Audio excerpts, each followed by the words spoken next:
And we have the next question. Thank you. Assalamu alaikum. My name is Preet. I'm a non-Muslim. I'm of Sikh religion. And I came across Islam like a year and a plus back through a friend. We are studying in the same university. And he introduced Islam to me. He gave me a couple of books to read because I used to look at the way he was practicing Islam. He used to pray and his talks, the way he used to talk to me. And then after some time, I used to ask him a lot of questions. So he told me, why don't you read the Quran in the translated version? So that's what I did. So I was pretty convinced after I read the Quran that Allah is the only true God and Prophet Muhammad, peace be upon him, is the last messenger.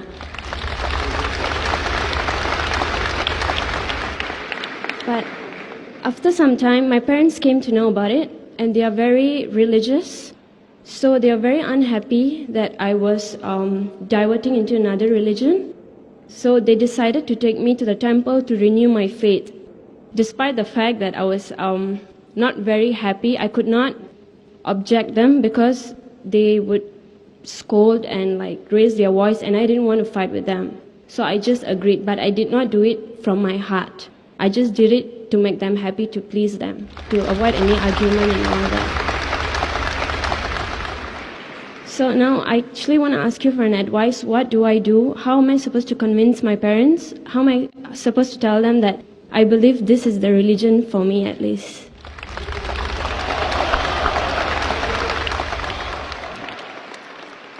Sister asked the question that she had been studying Islam since the past 1.5 years, and she liked the teaching. She read the Quran. She got convinced that there's one God and Prophet Muhammad is a messenger. And later on, when the parents came to know, they took her back to the temple. And though she unwillingly had to obey the parents, she's asking, how can I convince my parents? There is a talk I've given, and there's a book of mine, Concept of God in Major World Religions. Here what I spoke was only of 4 religions: Hinduism, Judaism, Christianity, and Islam. If you see my full lecture, it even includes Sikhism. Sikhism, sister, is a religion which came towards the end of the 15th century in the land of Punjab. It was founded by Guru Nanak Sahib. And what the scholars say, it's an amalgamation of many of the teachings from Hinduism and Islam. And it's a religion of 10 gurus. And if you read the concept of God in Sikhism, if you read the text, not the practice, the text, if you read Guru Granth Sahib, if you read the first chapter, Adi Granth, the first verse is known as Japuji. It says that He is true, He is not begotten, and He is most powerful, free from all wants, and has power over all things, and there's nothing like Him. So this of Japuji matches very closely with Surah Ikhlas, which I said. So theoretically, Sikhism definition of Almighty God is quite similar to definition of Quran Surah Ikhlas. That's the reason what Sikhs believe. They believe in, they give 2 names, Omkara, which has a manifest form, and Ek Omkara. And there are various attributes given to Almighty God in Sikhism. They call Almighty God as Sahib, which means Lord. They also call Him as Rahim, merciful. They call Him as Kareem, beneficent. They call Him as Vaheguru, one true God. And Sikhism is against idol worship. It's against Avatarvada, Almighty God taking forms. It's even against idol worship. So the teachings of, as far as concept of God is concerned, theoretically is quite similar. Practically, they do deviate here and there a little bit. But otherwise, as far as concept of God is concerned, it is quite similar. What my advice to you would be, you can give the translation of the Quran even to your mother and father and ask them to read and tell them that, can you point out something which is not good or something which disagrees? So you have to be patient and you have to tell them, and you have to do the duty of a true believer. First, I would like to know that you did say that you read the Quran, and you did also say that you believe in one God, but you never said whether you accepted Islam or not. But by believing there is one God, believing idol worship is wrong, believing in Prophet Muhammad Sallallahu Alaihi Wasallam, you do enter into the fold. But whether you did accept or not, I'm not aware. I would like to ask you, sister, that would you like to accept Islam?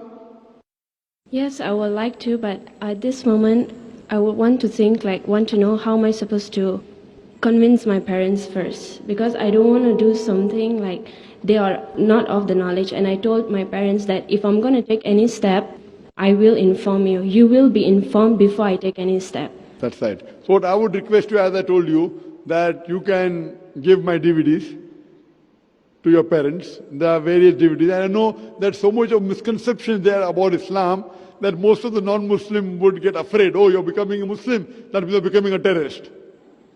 No, you're going to follow a religion of terrorists, you're going to violence.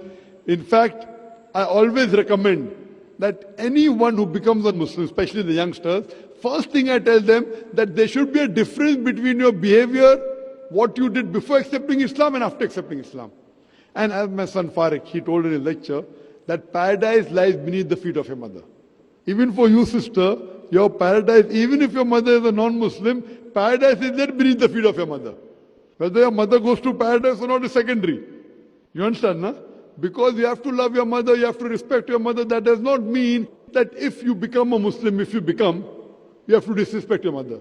So when your parents see the change, that fine, I have to request my daughter to do small things she never used to do. Now she's helping me, she's dabbing me, she's following my instructions. So you have to see that once you become a Muslim, there has to be a marked difference between your behavior, what was earlier and what was now. If previously you were a good daughter, now you have to be a better daughter. And when they ask you why, you say this is the teaching of the Quran, this is the teaching of the Prophet. So once they find a marked difference in your behavior, in your kindness, in your obedience, if you are following 50%, try and follow 99.9 or 100%. If you are following 90%, try and follow 100%. Only those things, what they tell you, which goes against the teaching of the Quran and teaching of Prophet Muhammad, peace be upon him, those are the only things you should abstain from. Besides that, all what she tells you, even though you may not like it, you should do. So there should be a marked difference. For example, they may tell you, okay, wear clothes which are blue, and blue is not a favorite color. So if blue is not a favorite color, if your mother likes it, wear it. So she gets happy. So you have to look after her, you have to care for her more, so that they should be forced to ask, how come this change is there? So once they are forced to ask you how the change is, because these are the teachings of the Quran. And that's what my son told in his lecture, what I gave a gist. So if this is their sister, at the same time, you have to try and remove the misconception. I've written a book on the most common questions asked by non-Muslims. In that book, I think it will be available outside. I request the volunteers to give a copy to her. And these normally try and clarify the misconception what the media has spread about Islam. So if you give that book to read to your mother and father, maybe they will understand part of it, if not completely, and give the translation. And what I would say that never disrespect your parents. Even if they do things which are wrong, you as a daughter should not disrespect. As the Quran says, you can't say oof to them also. But same time, only those things what they tell you which is against Allah and His Rasul, these two things, is the only time you can disagree but politely. All the other things you go out of the way to convince them and to be good to them, be kind to them. There should be a marked difference. And then inshallah, they will be happy. Initially, they would feel a bit sad because, but natural, they would think that you're going into a wrong religion. But later on, because of a behavior, they'll get convinced, and you never know, you may be the Zariya for the Jannah. Like your mother, paradise lies beneath her feet.